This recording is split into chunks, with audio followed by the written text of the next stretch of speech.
Esta apresentação é um oferecimento dos amigos do Ministério da Amazing Facts. Olá, amigos! Eu sou o Handerheim da Amazing Facts Brasil, um ministério dedicado a trazer conteúdos incríveis da Bíblia de maneira clara e fácil de entender. Que bom que você está aqui sintonizado conosco para aprender mais sobre a Palavra de Deus. O tema da mensagem de hoje é as bem-aventuranças. E eu tenho certeza de que você será abençoado ao estudar esse assunto.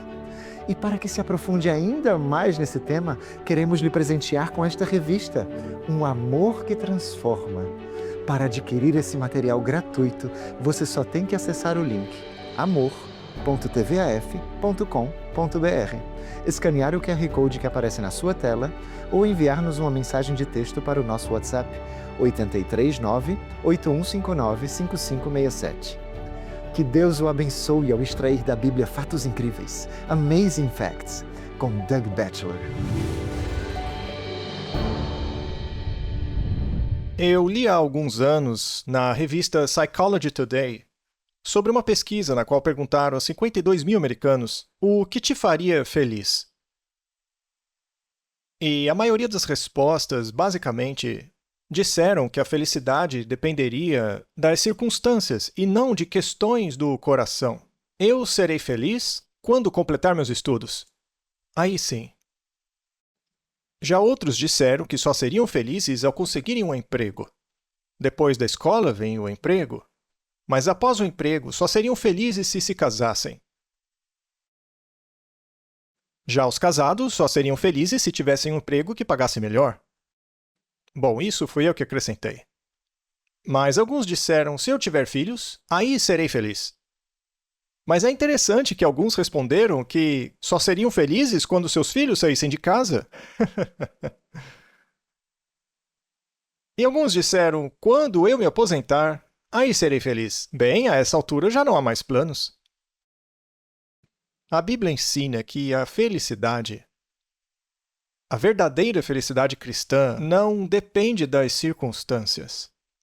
É algo que você tem dentro de si e, conforme as circunstâncias mudam, as circunstâncias não podem tirar sua felicidade. Jesus ensinou qual é a fonte da verdadeira felicidade. Ela está presente no que chamamos de as bem-aventuranças. Bem, eu achei que seria uma boa ideia nós simplesmente a lermos juntos. Então, se você tem a sua Bíblia, abra em Mateus 5 até o versículo 12. Após a leitura, vamos nos aprofundar em cada ponto conforme prosseguimos. Mateus 5, versículo 1.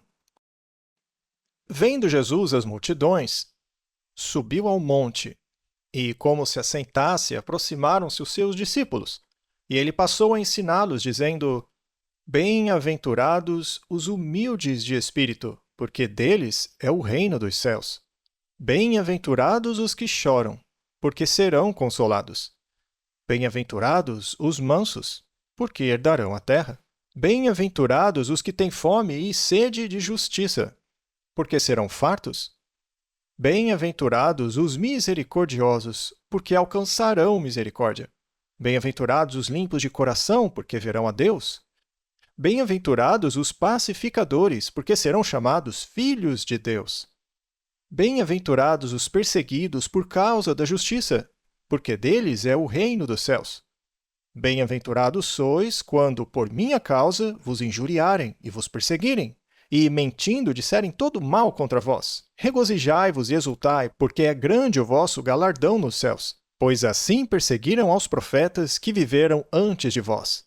Seria uma boa ideia fazermos uma breve introdução para explicar o que está acontecendo aqui. Nós temos quem, quando, onde, porquê e como aqui nas bem-aventuranças. Entender isso será útil. Bem, lemos no capítulo 5, versículo 1. Vendo Jesus as multidões, subiu ao monte. E, como se assentasse, aproximaram-se os seus discípulos. E ele passou a ensiná-los, dizendo: Muito bem.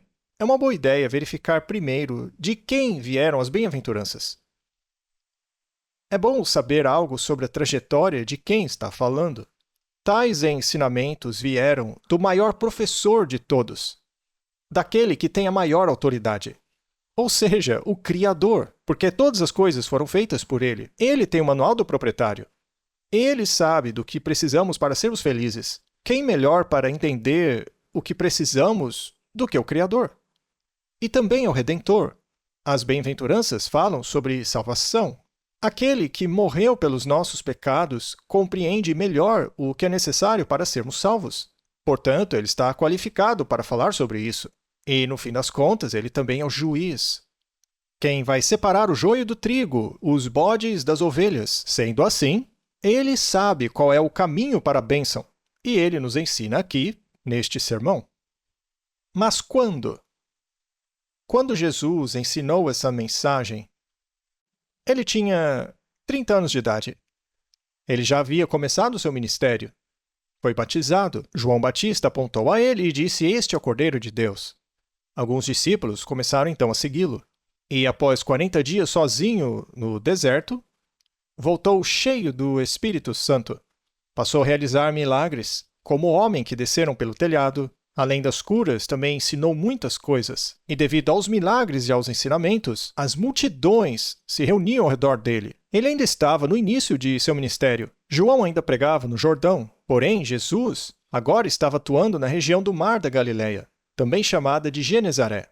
E às vezes de Mar de Tiberíades é a mesma coisa. É como o Monte Sinai, que também era chamado de Monte Horebe. Eles tinham nomes diferentes para as mesmas coisas. Aquela foi uma época de muita opressão. Eles eram dominados pelos romanos. Foi uma época de opressão espiritual. Os líderes religiosos estavam tão envolvidos em uma série de cerimônias que não compreendiam o significado de todas elas. O foco deles era demonstrar uma religião superficial. Oravam, doavam, jejuavam para serem vistos. Queriam disputar os melhores lugares. Havia muito orgulho espiritual na nação. Além disso, eles também não entendiam qual seria a missão do Messias. E, pelo fato de serem oprimidos pelos romanos, viviam em grande pobreza. Eles ansiavam pela vinda do rei, mas não entendiam a natureza da missão dele. Achavam que o Messias viria como o rei Davi. E, com a força de Sansão, a sabedoria de Salomão, a coragem de Elias, ele finalmente derrotaria os romanos pela força. Até mesmo os apóstolos entenderam mal. Pouco antes deste sermão, no qual ensinou as bem-aventuranças, ele havia escolhido os 12 apóstolos e os ordenou. Ele os separou para si, apesar de ainda terem muito o que aprender. Muito bem. E quanto ao onde? Elas foram ensinadas perto do Mar da Galileia. Como é de se imaginar, o clima naquela região é muito quente no verão. Certa vez, quando estava mais fresco, eles foram até o mar e Jesus ensinou a partir de um barco. Mas desta vez, Jesus ensinou a partir de um ponto mais alto. Ali no topo do monte, ele tinha um grande anfiteatro natural, porque o texto diz que grandes multidões o seguiram para ouvirem dele. Provavelmente havia uma parte mais elevada, talvez uma rocha na grama, na qual ele se assentou, e após ele os discípulos e também toda a multidão se assentou. E então ele passa a ensiná-las na montanha.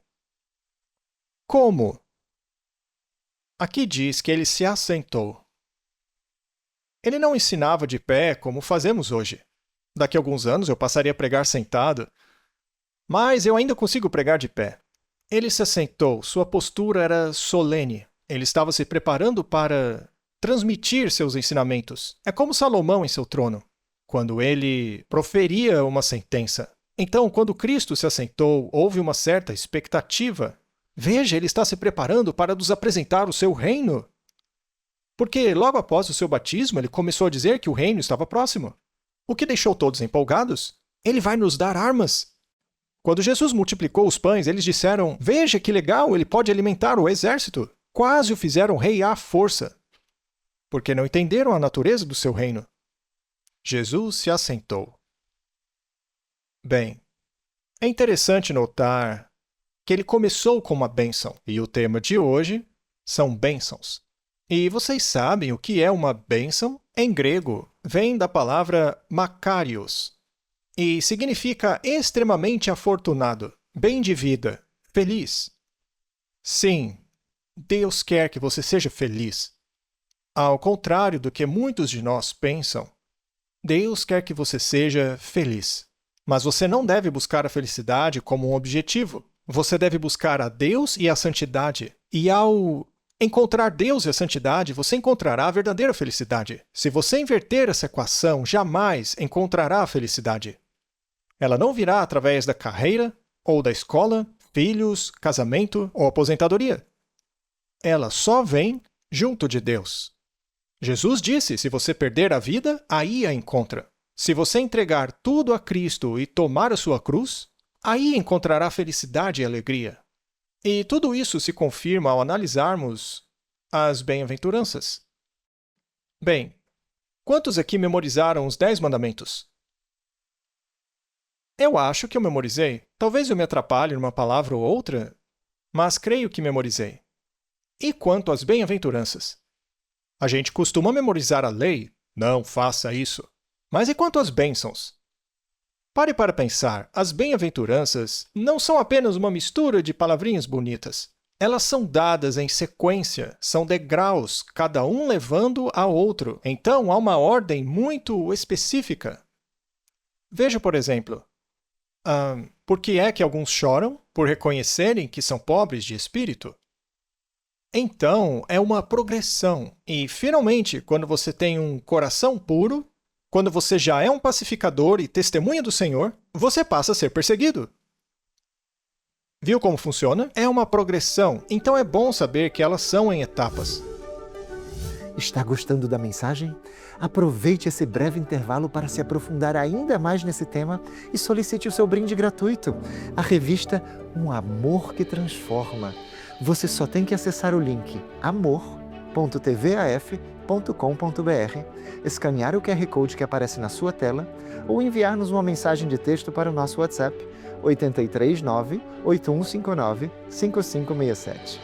De volta com o pastor Doug Batchelor e que Deus o continue abençoando no estudo de hoje. Bem, vamos começar agora a estudar as bem-aventuranças. Hoje conseguiremos estudar 3 das bem-aventuranças. Ele começa dizendo: bem-aventurados os humildes de espírito. Outras versões dizem pobres de espírito. Você sabia que lá em Lucas, lá é dito bem-aventurados os pobres, mas não diz de espírito. Também diz bem-aventurados os que choram. Lucas, então, fala especificamente aos pobres, isso porque, aparentemente, parece ser mais fácil aos pobres, aos financeiramente pobres, reconhecerem a pobreza de espírito. Mas o que significa um pobre de espírito? Afinal, quem quer ser pobre? Bem, os pobres de espírito são bem-aventurados porque reconhecem a sua falência espiritual. Vou explicar melhor o que ele quer dizer. Ele se refere aos humildes, aqueles que com seus próprios olhos reconhecem sua fraqueza. Quando Davi pecou, ele estava num momento de orgulho, estava achando demais de si. Mas após pecar com Batseba e assassinar Urias, ele diz no Salmo 51, sacrifícios agradáveis a Deus são o espírito quebrantado. Coração compungido e contrito, não o desprezarás, ó Deus. Ele disse isso sob a influência do Espírito Santo. Quando você está com o coração partido, assim como Pedro quando chorou, aí Deus pode encher-nos do Espírito Santo. Havia um sentimento de ruptura. Me refiro a Davi, Pedro e outros. Quando Isaías viu Deus no seu trono, ele disse, ai de mim, estou perdido. Ele viu Deus em sua santidade. Quando Salomão teve o sonho no qual Deus disse, peça o que quiser que eu te faça, Salomão, quando estava para receber a sabedoria de Deus, começou dizendo, eu estou falido. É uma paráfrase. Ele disse, eu sou apenas um menino, eu não sei de nada, não sei entrar e sair e de repente sou responsável por todo o reino. De repente, tenho que seguir os passos dessas pessoas incríveis que vieram antes de mim, do meu pai, Davi. Eu não sou capacitado. E Deus disse, agora você está começando a entender. Agora eu posso te dar sabedoria, força e poder. Porque você entendeu que sem mim não é nada. Deus abençoou Salomão por causa da sua humildade. Ele era pobre de espírito. Você já deve ter lido a parábola do cobrador de impostos, não é mesmo? Do fariseu e publicano. Lucas 18:10. 2 homens subiram ao templo com o propósito de orar. Um fariseu e o outro publicano. O fariseu, posto em pé, orava de si para si mesmo. Ou seja, ele estava falando sozinho ali, né? Ó Deus, graças te dou, porque não sou como os demais homens, roubadores, injustos e adúlteros, nem ainda como este publicano. Jejuo 2 vezes por semana e dou o dízimo de tudo quanto ganho. Por outro lado, o publicano mantinha distância e não ousava levantar os olhos ao céu, mas batia no peito dizendo: ó Deus, sê propício a mim, pecador. E então Jesus disse: digo-vos que este desceu justificado para sua casa, e não aquele. E por quê? Porque ele se humilhou. Percebeu que não somos nada sem o Senhor. Jesus disse em Apocalipse: pois dizes, estou rico e abastado, e não preciso de coisa alguma. E nem sabes tu que é infeliz, sim, miserável, pobre, cego e nu. Veja, nossa condição é um pré-requisito para recebermos as verdadeiras bênçãos de Deus, que ele oferece ali em Apocalipse. Há também a história do homem que foi pego desviando dinheiro do rei. E a notícia chega ao conhecimento público que ele devia 10.000 talentos. Você sabia que essa quantia é enorme?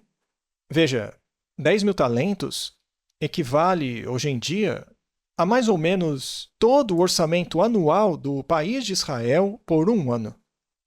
É como o dinheiro do governo. Aliás, hoje em dia dizem que a nossa dívida nacional é bastante grande, é cerca de 17 trilhões de dólares.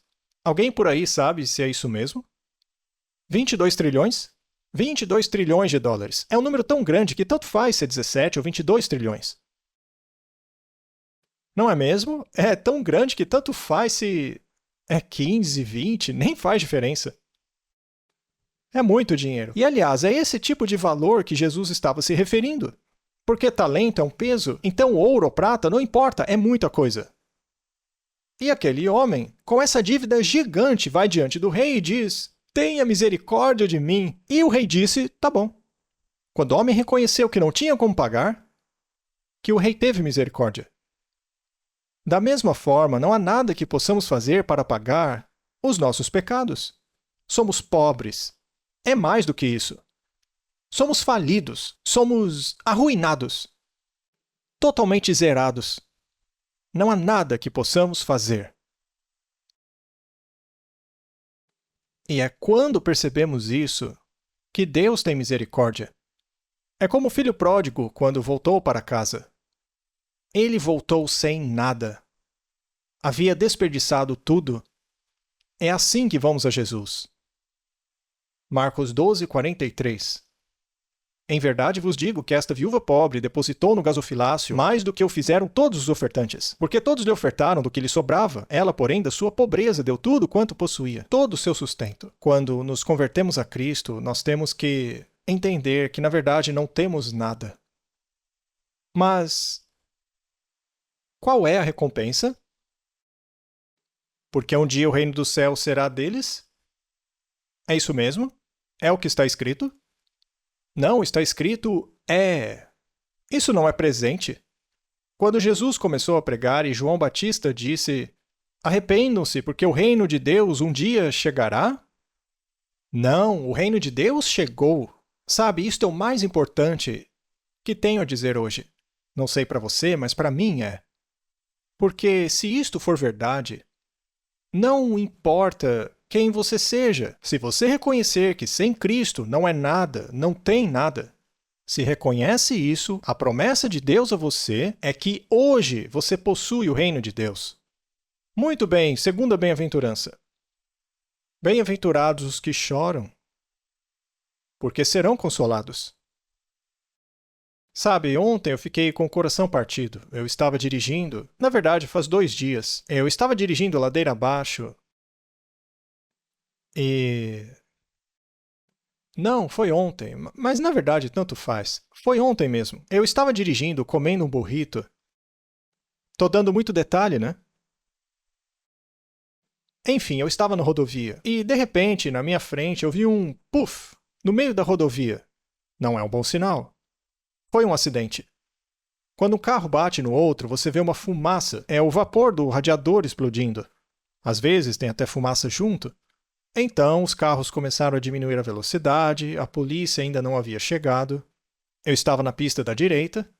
Então, eu resolvi dar uma olhada no que aconteceu. Isso não é recomendado, eu sei, mas a curiosidade venceu. E quando eu cheguei ali, na altura do acidente, havia pelo menos 3 carros parados no acostamento. E eu vi um rapaz que me deixou com o coração partido.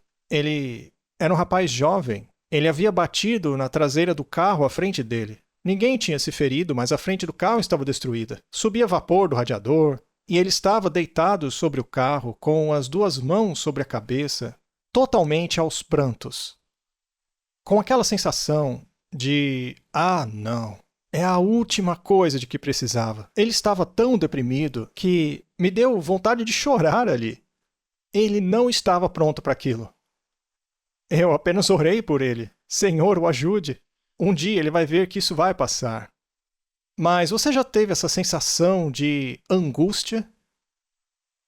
Quando você percebe que está falido, você vai sentir essa angústia. Amós 8:10. Farei que isso seja como luto por filho único, luto cujo fim será como dia de amarguras. Quando os pobres de espírito percebem sua falência, eles finalmente compreendem o preço de seu pecado.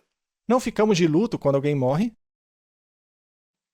Bem, há 2 mortes quando somos salvos.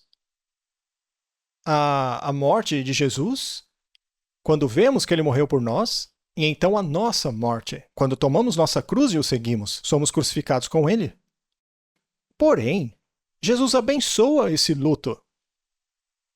Lemos em Apocalipse: e lhes enxugará dos olhos toda lágrima, e a morte já não existirá, já não haverá luto, nem pranto, nem dor. Mas eu quero que vocês saibam que este conforto não se limita ao céu.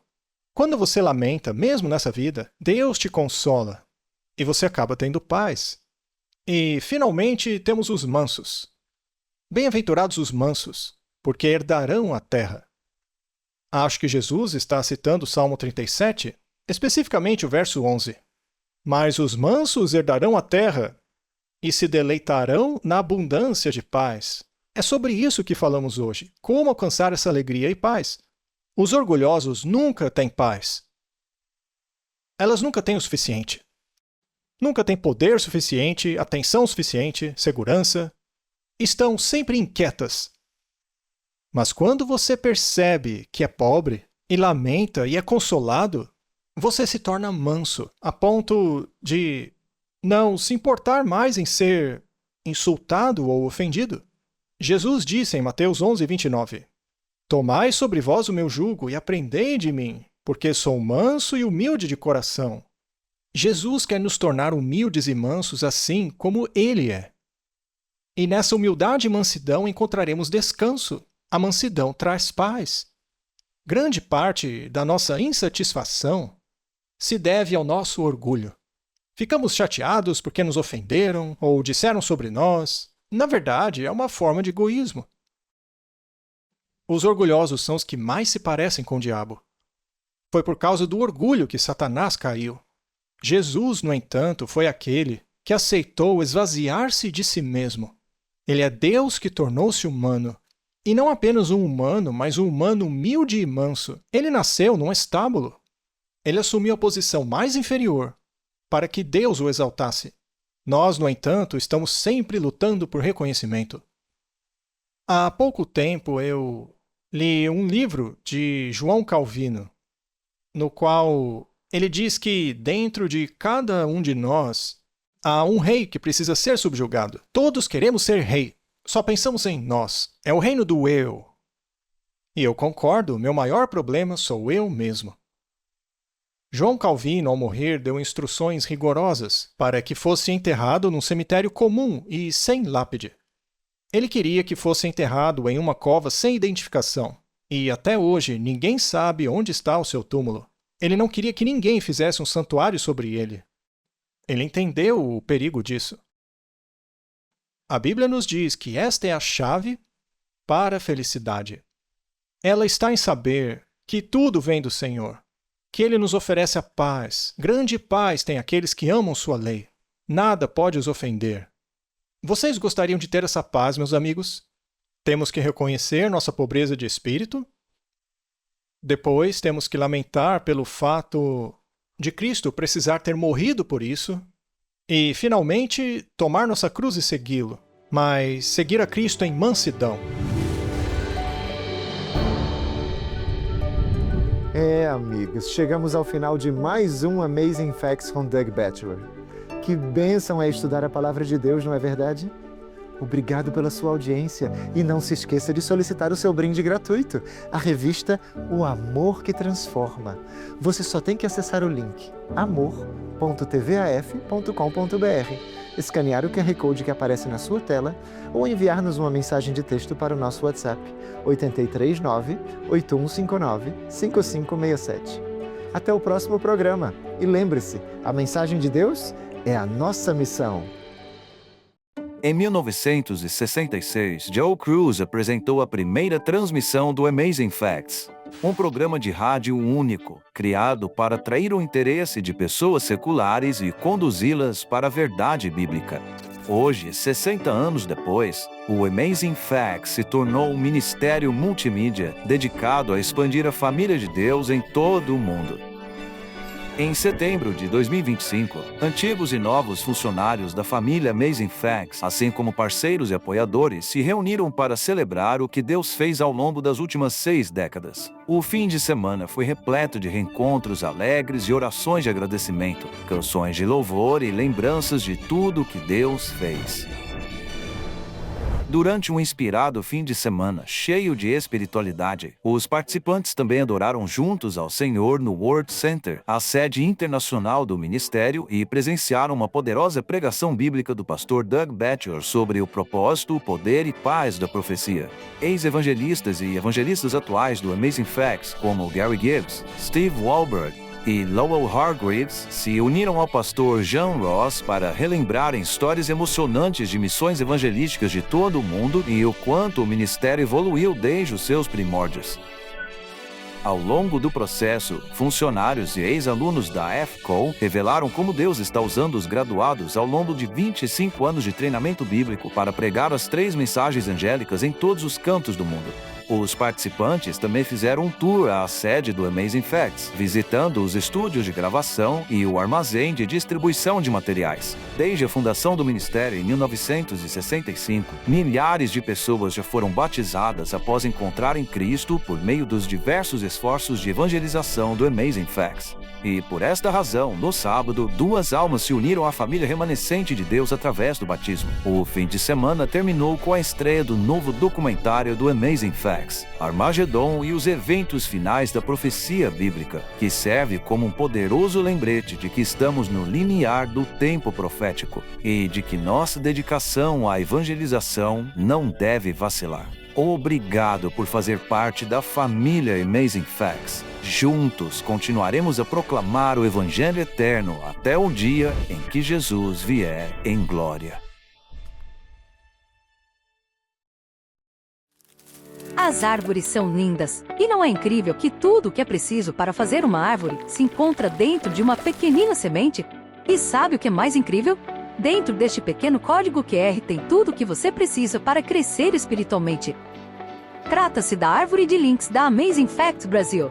Nosso site, nossa livraria, plano de leitura da Bíblia, nosso YouTube, Facebook, Instagram, Centro de Evangelismo e muito mais. Agora você está conectado. Faça a leitura deste pequeno código QR e veja sua vida espiritual começar a crescer hoje mesmo.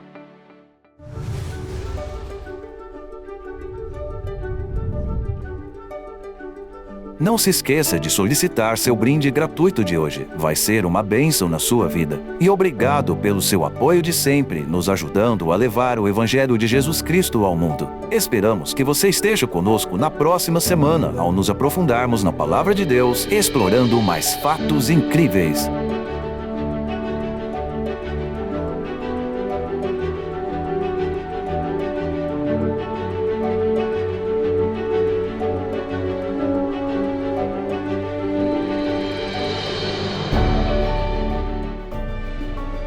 É Esta apresentação foi um oferecimento dos amigos do Ministério da Amazing Facts.